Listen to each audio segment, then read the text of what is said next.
Abandoning a job I held dear as a professional deep-sea diver for a reputable, government-trusted entity was an act I hadn't anticipated.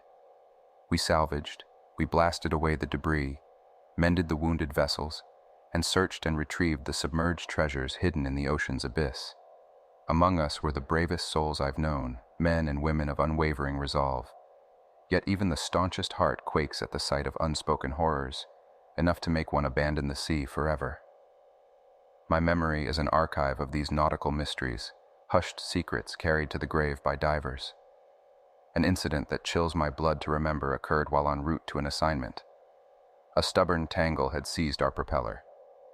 I suited up, descended into the sea to cut away the clutter ensnaring our vessel. Having accomplished my task with an alacrity honed by years in the trade, I was about to stow my tools when an unusual crunching sound echoed from my canvas bag. To my surprise, the bag was teeming with large shells, on which I, inadvertently, had just left my crushing mark. Stripping off my diving gear, I examined them closely, my eyes catching the odd hieroglyphics etched into their surfaces. A seasoned veteran in our team confirmed such finds weren't unprecedented. On a different mission, we were tasked with retrieving a military craft. As we reached the site, naval warships floated ominously, a silent audience awaiting our performance. We were informed that the pilot had gone silent, and our job was to bring back the aircraft for investigation. I was handling comms and logs, connecting with divers underwater, tracking their depth and time. As they reached the aircraft, they reported an uncanny observation. The plane was perfectly intact, resting quietly at the sea bottom. The cockpit, still sealed, indicating no ejection had been attempted by the pilot. But eerily, the pilot was nowhere to be found. The military seized the craft post-recovery, and we never heard of it again.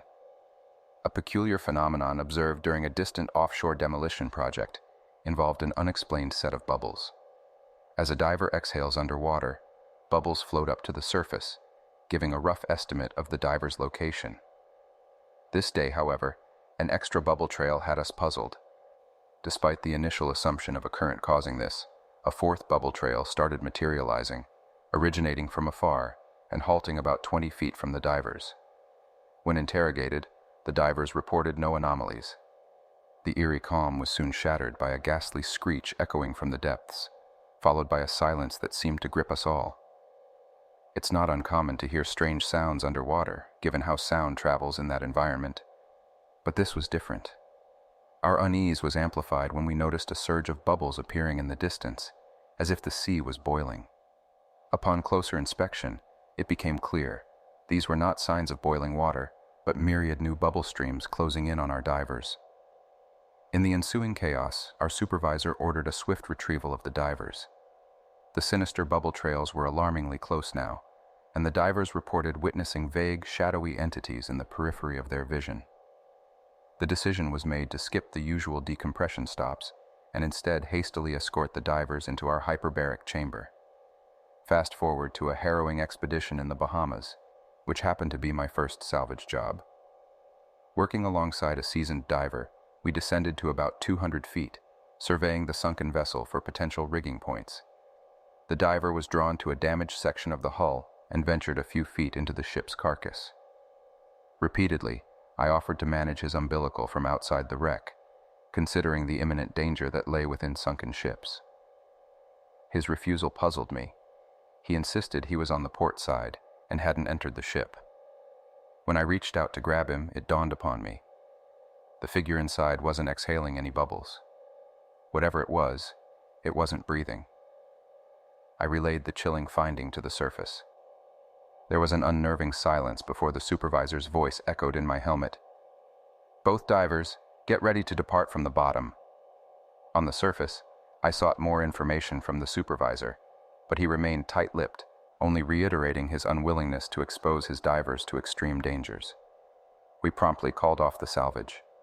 A subsequent dive still puzzles me to this day. I found myself lying on my back on the ocean floor, staring into the abyss, a gradient of darkness above me. My memory was a blank canvas, no recollection of diving into the water or why I was there.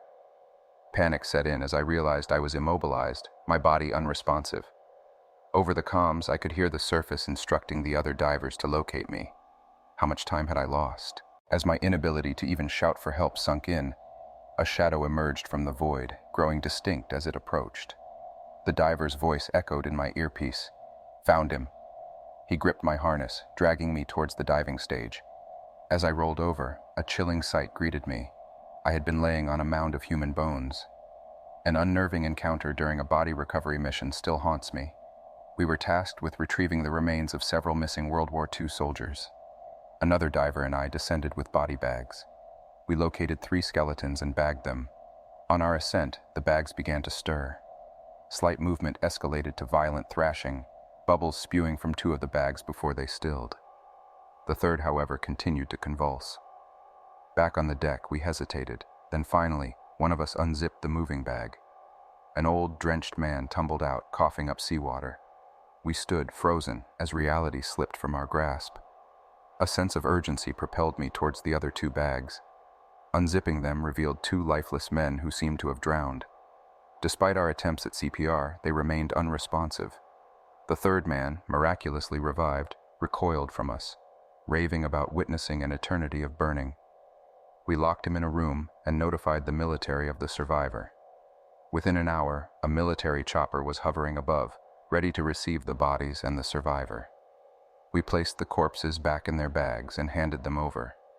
As one of the men leaned over to inspect the bags, he began to unzip them. As he unzipped the bags, a putrid stench engulfed us. The bodies, though recently deceased, appeared to have decayed as though they'd been immersed in water for weeks. Hastily, he resealed the bags, lifting them onto the chopper. We then led him to the survivor, whose screams echoed down the corridor. The room was splattered with blood, and the survivor, while alive, seemed to bear signs of decay. Undeterred, the man led the survivor to the chopper, and they were swiftly airborne. We never heard of them again. Drawn to the bloody room, I found that the survivor had scrawled what looked like hieroglyphics on the walls. Predominant themes were waves, flames, and human figures. Intrigued, I was promptly ushered out by the supervisor, who began to cleanse the room, adamant that we not probe further. I've heard whispers about the keepers of the deep, and have long suspected their connection to many of our experiences. The lore suggests that we aren't meant to explore oceanic depths, and those who perish there are condemned to forever wander the ocean. Envious of the living, they aim to drag us down into the watery depths they now inhabit. Before I share more, let's clear a few things up. Following my initial sharing, I've received a wave of comments and personal messages. It's likely that people can deduce who I am, but I firmly believe everyone deserves to know. Though I've encountered many unsettling oceanic experiences, given the number of dives I've conducted, these incidents are relatively rare. A bit about our gear. We are hard hat divers, utilizing surface-supplied air through an umbilical cord that also delivers light, communication, and a depth gauge. We carry an emergency gas supply, though its volume is limited, enough to facilitate a swift ascent in an emergency. The keepers of the deep are a mystery. I found no digital traces of them. My teammates are often reluctant to talk about their encounters, but they do acknowledge their existence. Moving on, while working on an oil rig, we used a remotely operated vehicle, ROV, akin to a mini submarine, to inspect for structural damage after the rig reported unusual vibrations. During the ROV's descent, we noticed increasing scratches on the structure, evolving into gouges. The further we descended, the older the markings appeared, as if whatever made them was ascending from the abyss. Then the ROV froze before being pulled deeper, beyond our control. We lost the ROV, leaving our supervisor with the task of reporting our unusual findings to the oil company. In another incident, I was forcefully slammed against a ship during a salvage operation, later discovering I'd bruised several ribs. As we ascended, a shadowy figure began to circle us, gradually revealing itself as an enormous, unfamiliar species of shark. It's one thing to respect sharks. It's another to feel like bait hanging from a chain in the open ocean. The creature's dark, intimidating form instilled a fear in me that only those who have been observed by such a beast can understand. Helpless, we prayed it would lose interest and leave us be. As we concluded our decompression, the shark had closed the distance between us nearly close enough to touch. Hoisted out of the water, we sighed in relief, realizing the shark had only struck my emergency gas supply cylinder. On a subsequent dive, we plunged into crystal-clear waters, where visibility extended beyond 100 feet. Our mission was to neutralize 2 unexploded missiles jettisoned from a military aircraft. We quickly located the missiles and commenced the task of disabling them when my dive buddy muttered a dreaded expletive. My gut clenched. Ordnance work never fully sheds its risk. Yet his concern wasn't the missile. He watched a towering wall of sand rising in the distance. The wall advanced towards us, promising to consume everything in its path. Bad visibility underwater is not a question of insufficient light, but too many particulates blocking it.